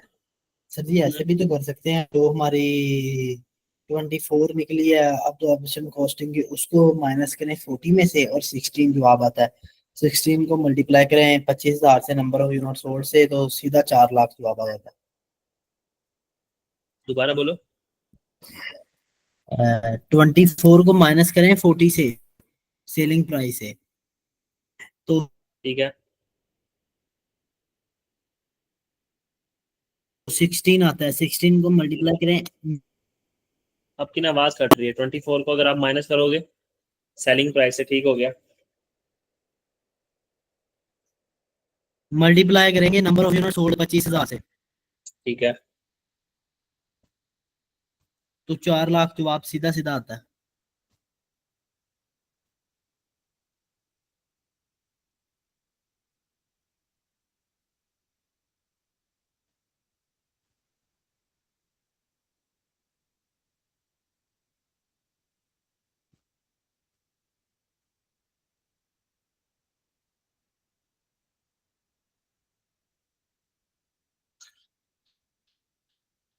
ये आप ना देखो, मेरी बात सुनो, जैसे हम अब्जॉर्प्शन कॉस्ट उसमें मार्जिनल कॉस्टिंग में करते थे ना, कि हम क्या करते थे, सेलिंग प्राइस पर यूनिट में से, सेलिंग प्राइस पर यूनिट में से variable cost per unit minus कर दो तो कंट्रीब्यूशन पर यूनिट आ जाता था। तो हम कहते थे कि अगर कंट्रीब्यूशन पर यूनिट को नंबर ऑफ यूनिट से मल्टीप्लाई कर दो तो टोटल कंट्रीब्यूशन आपके पास आ जाता था। तो यहाँ पे आप क्या कर रहे हो कि आपने जो फुल कॉस्ट ली हुई है ना, ये जी फुल कॉस्ट है, फुल कॉस्ट में से फुल सेलिंग प्राइस आपने माइनस कर दी, तो ये पर यूनिट आपने ये काम करके 25,000 से मल्टीप्लाई कर दिया। हाँ, ये वन स्टॉक में भी जवाब आ सकता था, ये बात बिल्कुल ठीक है कि वन स्टॉक में भी आपके पास ये जवाब आ सकता था, लेकिन अगर ओपनिंग क्लोजिंग स्टॉक यूनिट्स का डिफरेंस आ रहा होगा और आपके पास, तो ये जवाब नहीं निकलेगा सही तरीके से।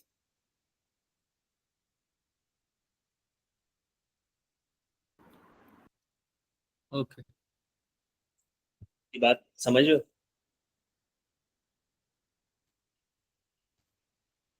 आपको मेरी बात आ रही?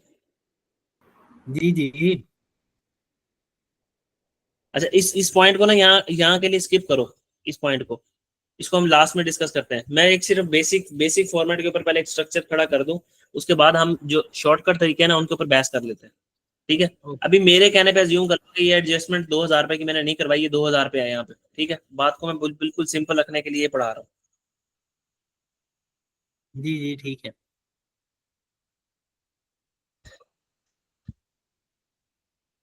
अच्छा जी, हमारे पास एडजस्टेड ग्रॉस प्रॉफिट आ गया,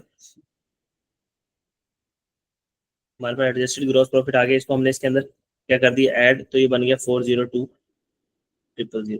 ठीक है, माइनस भी हो सकता था, माइनस भी हो सकता था, ऐड क्यों हुआ, ये सारी बातों का जवाब मैं आगे दूंगा। तो मैं भी सिंपल बात को रख रहा हूँ। अच्छा, फिर हमने क्या किया, नॉन प्रोडक्शन के खर्चे माइनस कर देने, नॉन प्रोडक्शन के फिक्स खर्चे भी माइनस कर दो, नॉन प्रोडक्शन के वेरिएबल खर्चे भी माइनस कर दो। अब हमने सवाल के अंदर आना और आपने ढूंढते जाना है, बस चीजों को ढूंढना है। नॉन प्रोडक्शन का खर्चा और फिक्स हो, ये दिया गया मुझे, मेरे पास फिक्स सेलिंग खर्चा, तो ये नॉन प्रोडक्शन का खर्चा है जी, और फिक्स भी है, हाँ जी, तो ले लो 25,000 पूरे का पूरा। फिर नॉन प्रोडक्शन का खर्चा देखो और फिक्स भी देखो, तो एक और खर्चा दिया गया जी, फिक्स खर्चा भी है, और एडमिन नॉन प्रोडक्शन का खर्चा कितना है जी, 20,000, ये भी ले लो। तो दो नॉन प्रोडक्शन के खर्चे दिए गए फिक्स्ड, 25,000 और 20,000 दोनों यहाँ पे, ये दोनों माइनस हो जाएंगे, मैंने को यहाँ जमा कर दिया।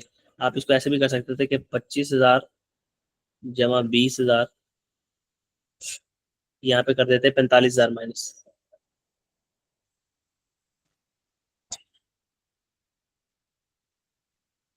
ठीक है, और अगर अब आपने देखना नॉन प्रोडक्शन का वेरिएबल खर्चा, नॉन प्रोडक्शन का कौन सा खर्चा, वेरिएबल, तो यहाँ पे आओ, ये तो सेलिंग प्राइस दी हुई है, ये तो वेरिएबल प्रोडक्शन का खर्चा है, वेरिएबल प्रोडक्शन का खर्चा है, वेरिएबल प्रोडक्शन का खर्चा है, वेरिएबल सेलिंग ओवरहेड, वेरिएबल है लेकिन नॉन प्रोडक्शन का खर्चा है, ये तो मुझे चाहिए था।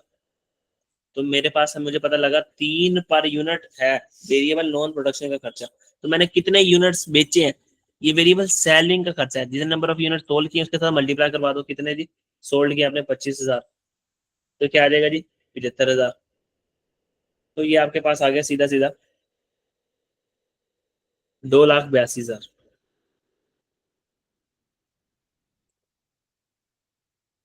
तो यहां तक अगर आपको फॉर्मेट समझ आ गया तो बताओ। जी जी।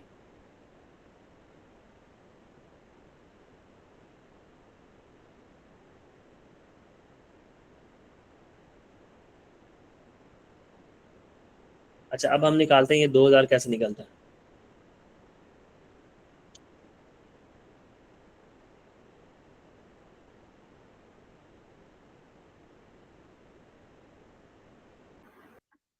ये आपने ओवरहेड्स के अंदर भी पढ़ा होगा कि under over absorb fix overhead कैसे निकलते हैं, अंडर या ओवर, अंडर या ओवर एब्जॉर्ब्ड ओवरहेड्स कैसे निकलते हैं।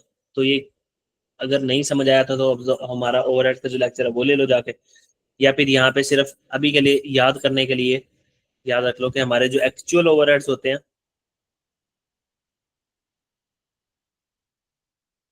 एक्चुअल फिक्स्ड प्रोडक्शन ओवरहेड जो होते हैं ना, एक्चुअल फिक्स्ड प्रोडक्शन ओवरहेड जो होते हैं उसको हम एब्जॉर्ब्ड फिक्स्ड प्रोडक्शन ओवरहेड से क्या करते हैं, कंपेयर।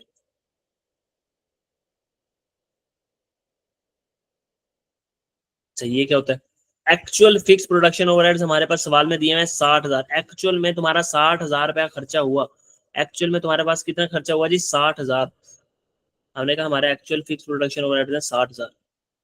एब्जॉर्ब फिक्स ओवरहेड हम कैसे निकालते होते थे, एब्जॉर्ब फिक्स ओवरहेड निकालने का फार्मूला होता था OAR को मल्टीप्लाई कर दो एक्चुअल एक्टिविटी लेवल से। ठीक है, तो हमने कहा OAR क्या निकला था, हमने OAR निकाल लिया था। OAR को यहाँ फर्दर एक्सटेंड कर सकते हो कि OAR का फार्मूला क्या होता है, total budgeted fix production overheads divided by total budgeted activity level, तो OAR निकल आएगा। लेकिन हमने अपने सवाल में OAR निकाला हुआ था, वो कितना था जी 2 OAR था, और हमारा एक्चुअल एक्टिविटी लेवल कितना है, actual activity level actual number of unit हमने जो प्रोड्यूस किए थे 31,000 यूनिट हमने प्रोड्यूस किए थे हमारी प्रोडक्शन। ठीक है, तो ये कितना आ जाएगा जी 62,000।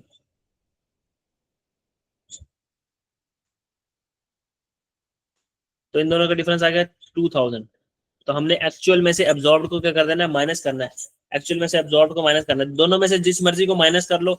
अब हमने ये जवाब आया कि ये जो 2,000 आया है इसको वहां जाके जमा करना है या उसको वहां जाके क्या करना है, माइनस करना है। पहले तो ये फिगर हमेशा ऐसे निकलेगी कि एक्चुअल फिक्स प्रोडक्शन ओवरहेड जो होंगे ना वो आपको सवाल के अंदर हमेशा गिवन होंगे, क्वेश्चन के अंदर ये गिवन होंगे। ठीक है, एक्चुअल फिक्स प्रोडक्शन ओवरहेड, तो उसको आपने कंपेयर करना है किससे, अब्जॉर्ब फिक्स ओवरहेड। और अब्जॉर्ब कैसे निकलेंगे, OAR को एक्चुअल एक्टिविटी लेवल से मल्टीप्लाई करवा के।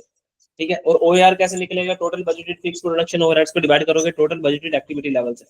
अब जी एक्चुअल में हमारा जो 60,000 रुपए का खर्चा हुआ है एक्चुअल में, और एब्जॉर्ब का मतलब ये होता है कि वो खर्चा जो हमने अपनी इनकम स्टेटमेंट के अंदर चार्ज कर दिया, हमने अपनी इनकम स्टेटमेंट के अंदर क्या कर दिया, चार्ज कर दिया। तो इसका प्रूफ लेने के लिए ना कभी फ्री टाइम में बताना कि हमने इसके अंदर कैसे चार्ज किया भाई, ये मैं आपको साबित करके दिखाऊंगा कि 62,000 इसके अंदर कैसे इनकॉर्पोरेट हुआ। तो अभी के लिए याद रखो कि एक्चुअल जब साल गुजरने के बाद हमारा बिजली का बिल आया तो पता लगा 60,000 हमारा खर्चा एक्चुअल में हुआ है, लेकिन हमने इनकम स्टेटमेंट के अंदर से 2,000 रुपए का जो खर्चा है ना, 2,000 रुपए का खर्चा है वो क्या कर दिया, ज्यादा माइनस कर दिया। हमने 62,000 माइनस कर दिया, होना चाहिए था 60,000 माइनस। ठीक है, ये फिक्स ओवरहेड खर्चे होते हैं। तो अब आप अपने कॉमन सेंस से सोचो कि ये 2,000 जो आया है इसको मुझे ऐड करना चाहिए कि लेस करना चाहिए। एक खर्चा 2,000 से पहले ही ज्यादा माइनस हुआ है, तो उसको सही करने के लिए गलती को क्या मैं उसको ऐड करूंगा या माइनस करूंगा, बता दो जल्दी से बता दो।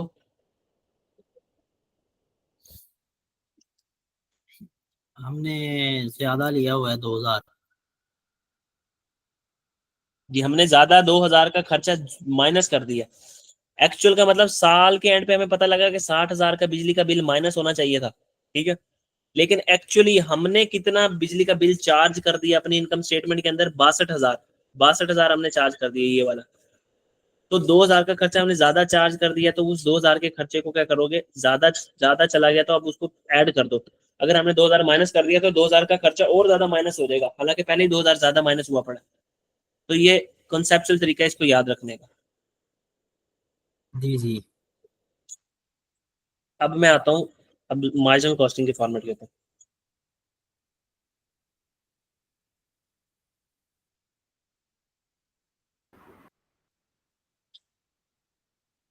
अगर मैं यही मार्जिनल कॉस्टिंग के तहत बनाता, कैसे बनता?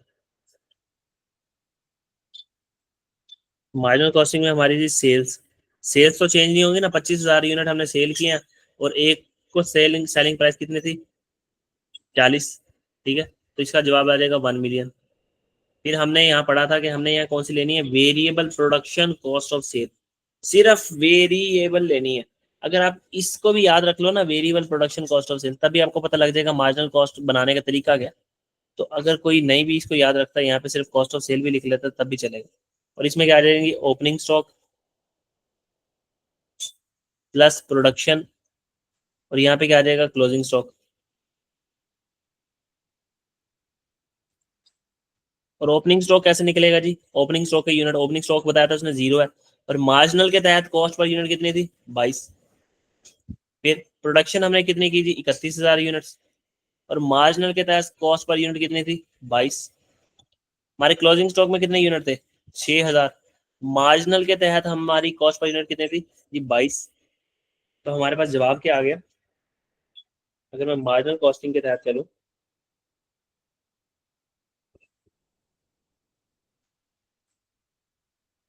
तो ये आ जाएगा जी 0, ये आ जाएगा 6,82,000,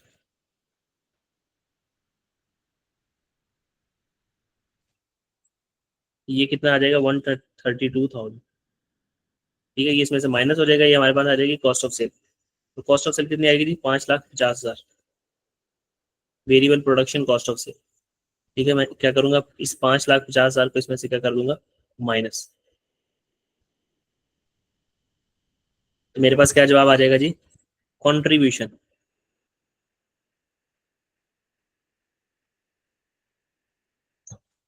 और इस कंट्रीब्यूशन का हमने नाम दिया था जी, ये ग्रॉस कंट्रीब्यूशन है, ग्रॉस कंट्रीब्यूशन, ये हमारे पास आ जाएगा 4,50,000।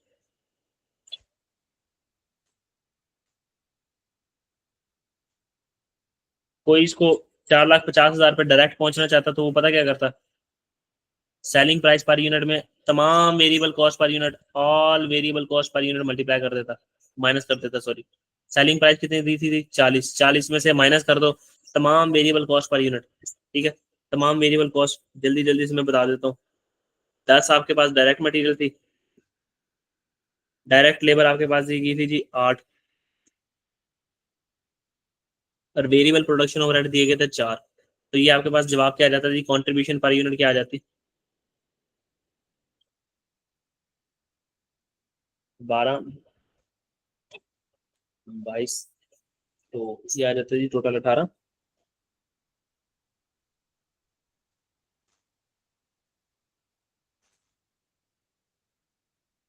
ये आ जाता है हमारे पास 18। ठीक है, तो हमारे पास कंट्रीब्यूशन पर यूनिट कितनी आ जाती है, 18।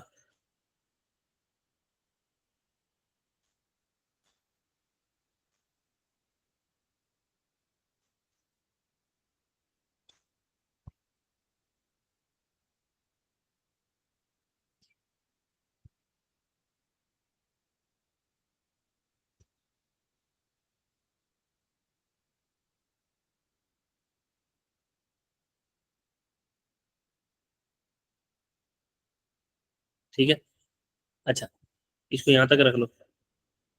ये हमारे पास ग्रॉस कंट्रीब्यूशन आ गई। इसके बाद हमने क्या कर देना है, वेरिएबल के प्रोडक्शन खर्चे माइनस कर दिए, वेरिएबल नॉन प्रोडक्शन खर्चा माइनस करना है।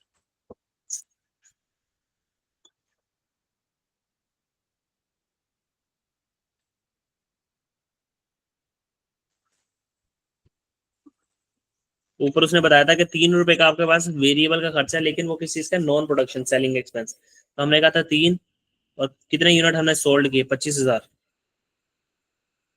तो क्या जी, 75,000 हमने यहाँ से माइनस कर दिया।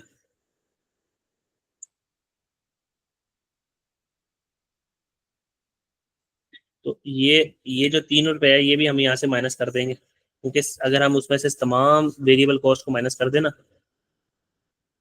ये 3 हम कहेंगे जी, ये जी था वेरिएबल प्रोडक्शन ओवरहेड्स, और ये क्या था, ये सेलिंग ओवरहेड्स। तो आपके पास इसमें से 3 और माइनस कर दो तो क्या देगा जवाब, 15।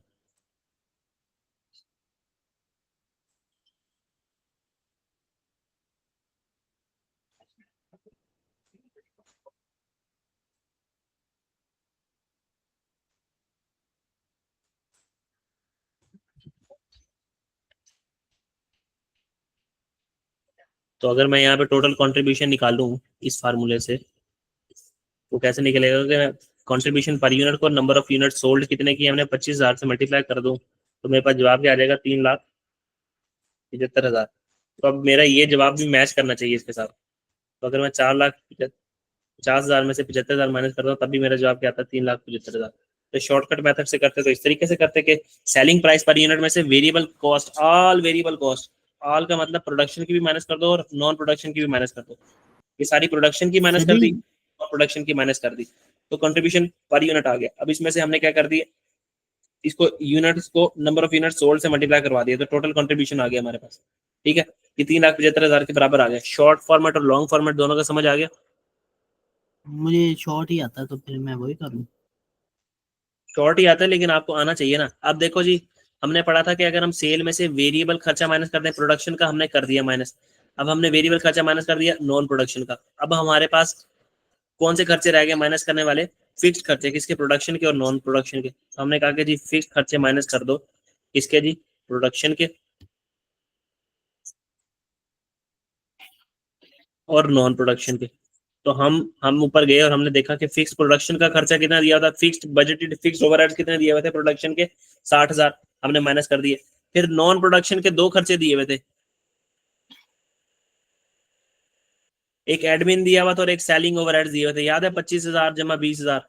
तो ऊपर जाके देख लेना जैसे सवाल नोट किया होगा आपने। तो ये आ गया जी 45,000 हमारे पास। तो इसके तहत जो हमारा प्रॉफिट निकला वो जी कितना निकला, 2,70,000। तो ये जी मार्जिनल के तहत हमारा प्रॉफिट निकला है और अब्जॉर्प्शन के तहत हमारा प्रॉफिट निकला है।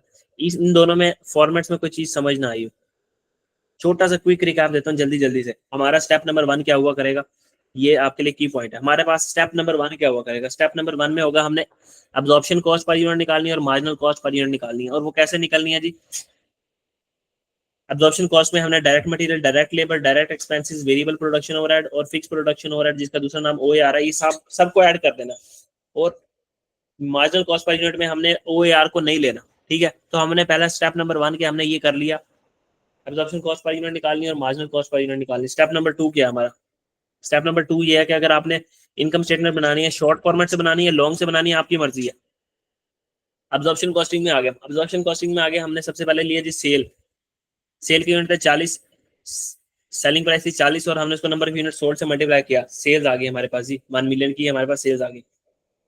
फिर cost of sale, cost of sale में opening plus production minus closing. ठीक है, यहाँ भूल जो सिर्फ कॉस्ट समझो, कॉस्ट ऑफ सेल लिखी हुई है। और कॉस्ट ऑफ सेल कैसे निकलती है, opening stock plus production minus closing stock. Opening stock के units multiply by absorption cost per unit, जो एब्जॉर्प्शन से निकाल के आए स्टेप नंबर 1 में। ठीक है, ओपनिंग स्टॉक 0 था तो यहाँ जवाब 0 आ गया। प्रोडक्शन कितनी की जी 31,000, उसको हमने एब्जॉर्प्शन कॉस्ट पर यूनिट से मल्टीप्लाई कर दिया। क्लोजिंग स्टॉक के यूनिट्स को एब्जॉर्प्शन कॉस्ट पर यूनिट से मल्टीप्लाई कर दिया। Opening plus production minus closing is equal to cost of sale. यहाँ पे आ गया जी हमारे पास 60,000 हमारी कॉस्ट ऑफ सेल।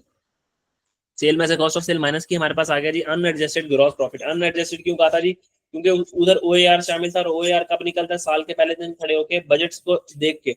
और साल के एंड पे जब एक्चुअल रिजल्ट आते हैं तो हमारा जवाब ऊपर भी जा सकता है, नीचे भी आ सकता है, उसके बराबर भी हो सकता है। तो आप लोगों के एग्जाम के अंदर ऊपर और नीचे जाएगा, बराबर कभी भी नहीं होगा। बराबर होगा तो कोई एडजस्टमेंट करनी नहीं पड़ेगी। अच्छा, अनएडजस्टेड ग्रॉस प्रॉफिट आ गया, उसके बाद इसके अंदर एडजस्टमेंट करनी है। और एडजस्टमेंट करने का तरीका क्या था, अंडर ओवर अब्जॉर्ब कैसे निकालोगे। अगर ये लेक्चर नहीं समझ आया तो इसको जाके आपने ओवरहेड का जो लेक्चर मैंने दिया था, अंडर ओवर अब्जॉर्ब कैसे निकलते हैं, वहां से पहले समझना है। ठीक है, पहले भी मैं इंटेलेक्चुअल तकरीब बता चुका हूँ, कॉस्ट क्लासिफिकेशन, डायरेक्ट मटेरियल वाला चैप्टर, डायरेक्ट लेबर वाला चैप्टर, ओवरहेड का चैप्टर, मार्जिनल अब्जॉर्प्शन के ऊपर फिर दोबारा उसके बाद आना है। ठीक है, अंडर ओवर एब्जॉर्ब कैसे निकलते हैं जी, एक्चुअल प्रोडक्शन ओवरहेड जो है हमारी, एक्चुअल फिक्स प्रोडक्शन ओवरहेड्स को हम एब्जॉर्ब फिक्स प्रोडक्शन ओवरहेड से कंपेयर करते हैं और देखते हैं कि हमने ज्यादा तो नहीं उसके अंदर एब्जॉर्ब कर दिए। ठीक है, एक्चुअल का मतलब ये होता है कि हमें इस सवाल में गिवन होंगे हमारा एक्चुअल रिजल्ट साल के आने के बाद। तो एक्चुअल में हमारे जो खर्चे हुए हैं वो 60,000 और हमने एब्जॉर्ब कर दिए। एब्जॉर्ब कैसे निकलेंगे, ओएआर को मल्टीप्लाई कर दो एक्चुअल एक्टिविटी लेवल से। ठीक है, हमने एब्जॉर्ब कर दिए। एब्जॉर्ब का मतलब याद रखना है कि जो हमने काम कर दिया होगा। एब्जॉर्ब फिक्स प्रोडक्शन ओवरहेड, हमने इनकम स्टेटमेंट में से 62,000 रुपए का खर्चा क्या कर दिया, माइनस कर दिया। माइनस होना चाहिए था 60,000 का खर्चा, माइनस हो गया 62,000 का खर्चा, 2,000 का खर्चा ज्यादा माइनस हो गया। तो अगर कोई चीज ज्यादा माइनस हो गया तो उसको माइनस नहीं करते, फिर दोबारा से उसको ऐड कर देते हैं ताकि उसका इफेक्ट क्या हो जाए, न्यूट्रलाइज हो जाए। तो हमने 2,000 रुपए यहाँ के कर दिया ऐड। ठीक है। तो इसी तरीके से हमेशा सोचना है सवाल में एक्चुअल में क्या होना चाहिए था और हमने क्या कर दिया। अगर हमने ज्यादा कर दिया तो ऐड कर दो, हमने कम कर दिया तो माइनस कर दो और खर्चा। फिर हमने नॉन प्रोडक्शन के खर्चे माइनस कर दिए, फिक्स और वेरिएबल। अब इस पूरी स्टेटमेंट को याद करने का तरीका बताया था कि सेल में से एब्जॉर्प्शन कॉस्टिंग क्या कहता है। एब्जॉर्प्शन कॉस्टिंग कहता है, इसका फॉर्मेट याद करने का तरीका बताया था कि भाईजान सेल में से ना आप एक्सपेंसेस माइनस करो सबसे पहले।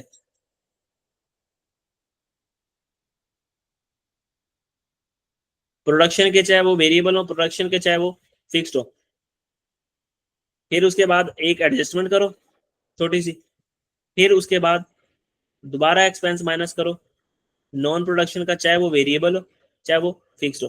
तो हमने यही किया पूरी स्टेटमेंट के अंदर। देख लो, हमने सेल निकाल ली, हमने कॉस्ट ऑफ सेल निकाल ली, ठीक है। उसमें हमने वेरिएबल की कॉस्ट ऑफ सेल में हमने वेरिएबल खर्चा माइनस कर दिया था, प्रोडक्शन का फिक्स खर्चा माइनस कर दिया। अब बारी आ गई एडजस्टमेंट कर ली थी, फिर बारी आ गई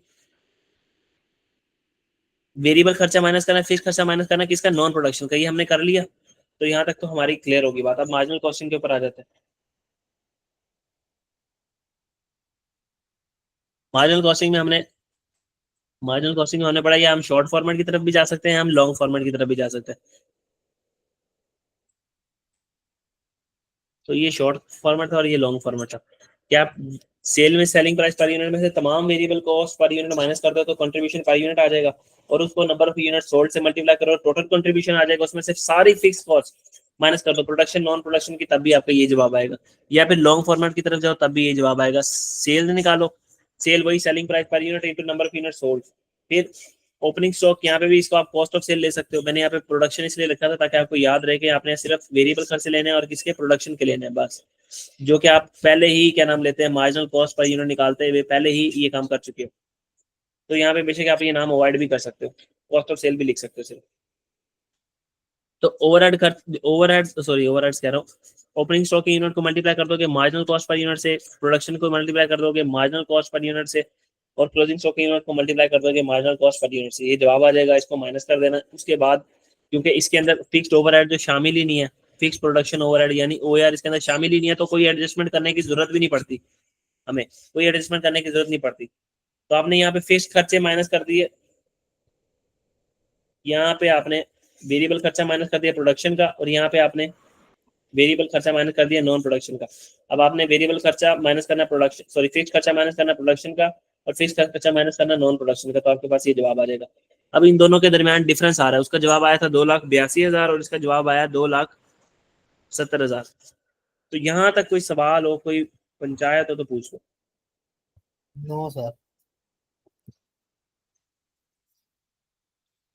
अब जो आपके सवालों में वो पूछता है ना, उसके ऊपर बात करते हैं। हमारा जो मार्जिनल कॉस्टिंग के तहत जो आया था ना प्रॉफिट, जो हमने निकाला था,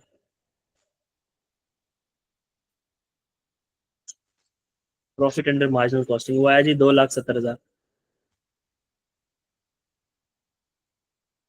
जो हमारा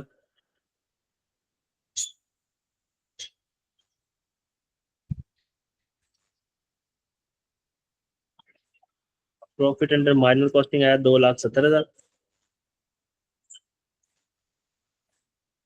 और जो हमारा प्रॉफिट आया अंडर एब्जॉर्प्शन कॉस्टिंग वो कितना आया, 2,82,000। सर इनके अंदर डिफरेंस क्यों है, इनके अंदर डिफरेंस क्यों है? 12,000 का डिफरेंस है इनके अंदर, ठीक है। इस डिफरेंस को अगर हम टैली कर लेना, दो प्रॉफिट के डिफरेंस को टैली कर ले, तो इस टैली करने के जो प्रोसेस को है ना, उसका नाम देते हैं रिकंसिलेशन। एक प्रॉफिट को पकड़ो और दूसरे प्रॉफिट तक जाओ, ठीक है। मार्जिनल कॉस्टिंग से प्रॉफिट निकाल के एडजस्टमेंट करके कहाँ जाओ, अब्जॉर्प्शन कॉस्टिंग के प्रॉफिट तक। इसको क्या कहते हैं, हमारा जी ये रिकंसिलेशन है।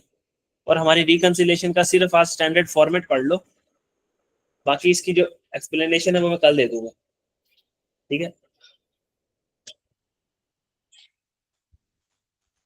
किसी भी तरीके से आपसे रिकंसिलेशन करवा सकता है, कोई भी आपको दे सकता है कि भाई आप ये वाला इसके दो मेथड है, ठीक है।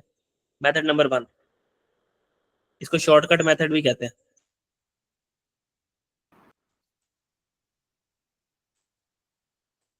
मिसाल के तौर पर हमारे पास ये सारा डाटा ना दिया होता, हमें दिया होता सिर्फ मार्जिनल कॉस्टिंग का जो प्रॉफिट है ना वो है 2,70,000, और हमें वो कहता है बताओ अब्जॉर्प्शन कॉस्टिंग का प्रॉफिट कैसे है। तो हम कहेंगे ठीक है कोई बात नहीं, हम बता देते हैं, कोई मसला ही नहीं। यहाँ जाना है हमने, इसके दरमियान एक एडजस्टमेंट आएगी, वो एडजस्टमेंट हमेशा याद रखना, वो हमेशा याद रखना कि ओपनिंग स्टॉक के यूनिट्स जो हैं और क्लोजिंग स्टॉक के जो यूनिट्स हैं उन दोनों का डिफरेंस लेके उसको मल्टीप्लाई कर देना ओ ए आर से, तो वो वैल्यू आ जाएगी जो इन दोनों के दरमियान है। तो हमारे पास ओपनिंग स्टॉक कितना था 0, क्लोजिंग स्टॉक कितना था हमारे पास 6000, और हमारा ओ ए आर कितना था जी 2, तो ये कितना आ गया जी 12000। तो सर अब ये 12000 इसमें जमा करना है या माइनस करना है, बस ये देखने वाला रह गया। ठीक है, ये देखने वाली बात रहेगी। उसके लिए रूल्स हैं, एक सारे रूल्स आज नहीं पढ़ाऊंगा, सिर्फ एक रूल पढ़ाऊंगा, वही रूल याद रखना है, बाकी सारे रूल और इसकी थोड़ी सी आगे जो चीज रहेगी वो हम कल देखेंगे। एक रूल हमेशा याद रखना, ये जो रूल है ना इसको प्रूव कर दूंगा कल, कि अगर क्लोजिंग स्टॉक के जो यूनिट्स है ना वो ज्यादा है ओपनिंग स्टॉक के यूनिट से,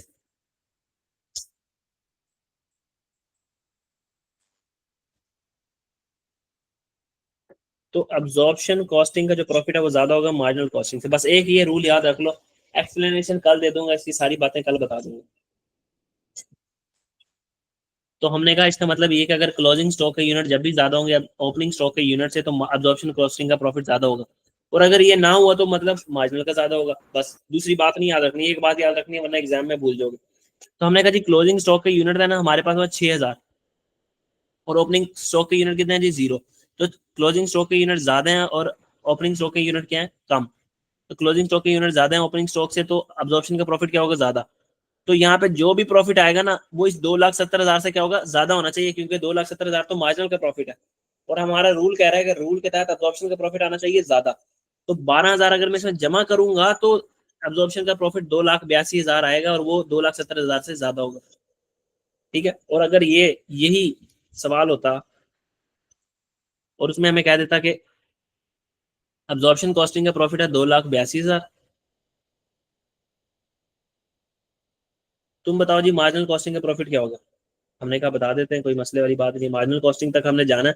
यहाँ पे एडजस्टमेंट वही होगी कि हम ओपनिंग क्लोजिंग स्टॉक के यूनिट का डिफरेंस ले लेंगे, 0 माइनस 6,000, साइन को इग्नोर करना है और ओ यार से मल्टीप्लाई कर देंगे, तो यहाँ पे जी 12,000 वैल्यू आनी है। अभी 12,000 जमा होना है कि माइनस होना है, ये हमें ये रूल, ये वाला रूल बताया करेगा हमेशा, ये वाला रूल बताया करेगा। ये कैसे बताएगा, हमने कहा कि जी अगर क्लोजिंग स्टॉक के यूनिट ज्यादा है ओपनिंग स्टॉक के यूनिट से, तो अब्जॉर्प्शन का प्रॉफिट ज्यादा होगा। हमने कहा क्लोजिंग स्टॉक के यूनिट है 6,000, ओपनिंग स्टॉक के यूनिट है 0, तो अब्जॉर्प्शन का प्रॉफिट क्या होगा ज्यादा। हमने कहा हाँ जी यही है, क्लोजिंग स्टॉक के यूनिट ज्यादा है ओपनिंग स्टॉक के यूनिट से, तो अब्जॉर्प्शन का प्रॉफिट क्या है ज्यादा। अब्जॉर्प्शन का प्रॉफिट ज्यादा है तो इसका दूसरा मतलब क्या है, मार्जिनल का क्या होगा कम। तो हमने कहा हम मार्जिनल का निकाल रहे हैं, अगर हमने 12,000 इसके अंदर ऐड कर दिया तो ये तो बन जाएगा भाईजान कितना 294, तो ये तो ज्यादा हो जाएगा, ये तो अब्जॉर्प्शन से भी ज्यादा हो जाएगा, तो हमने कम करना है। अब्जॉर्प्शन का ज्यादा है रूल के तहत, अब्जॉर्प्शन का प्रॉफिट ज्यादा है और मार्जिनल का कम है, तो मार्जिनल का कम करने के लिए ये फिगर क्या करोगे माइनस करोगे, तो मार्जिनल का जवाब क्या आ जाएगा कम आएगा, इससे अब्जॉर्प्शन से। तो देख लो अब रूल सेटिस्फाई हो रहा है कि ये ज्यादा और ये क्या है कम, तो इसको माइनस करेंगे। तो इसी तरीके से याद रखना, इस रूल के तहत लगा के और उल्टा सीधा सोच लेना। अच्छा अब अगर ये ना दिया गया होता ऐसे, या इस वाले मेथड में कोई मसला है तो पूछ लो। No sir. चलिए, अब ना ये लॉन्ग कट मेथड है, ये वैसे ही बता रहा हूँ आपको, आपकी जनरल नॉलेज के लिए, कभी जिंदगी में काम आ जाए तो।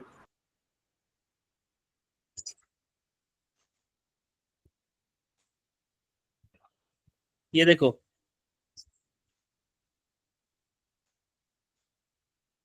दूसरा मेथड पता क्या, इसको लॉन्ग कट भी कह सकते हो आप, इन्फॉर्मेशन के लिए बता रहा हूँ आपको।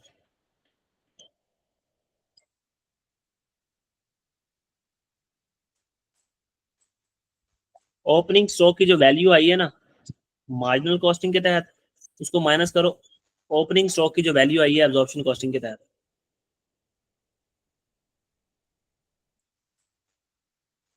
ठीक है, ये एक फिगर आ गई।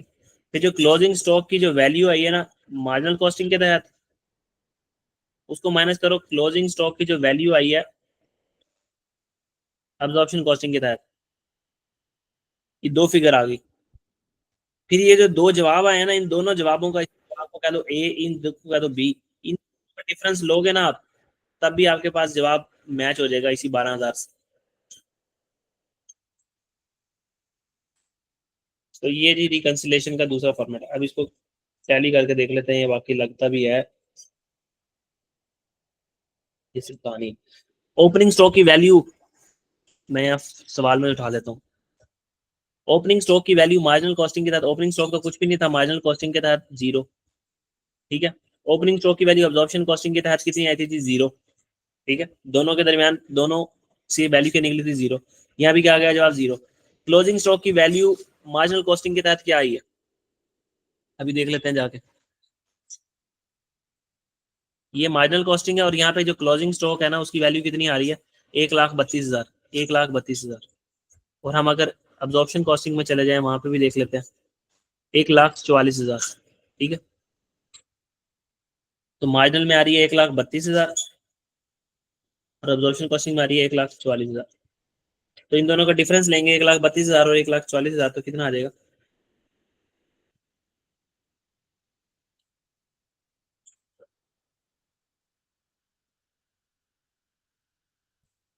साइंस को आपने यहाँ इग्नोर करना है, ठीक है।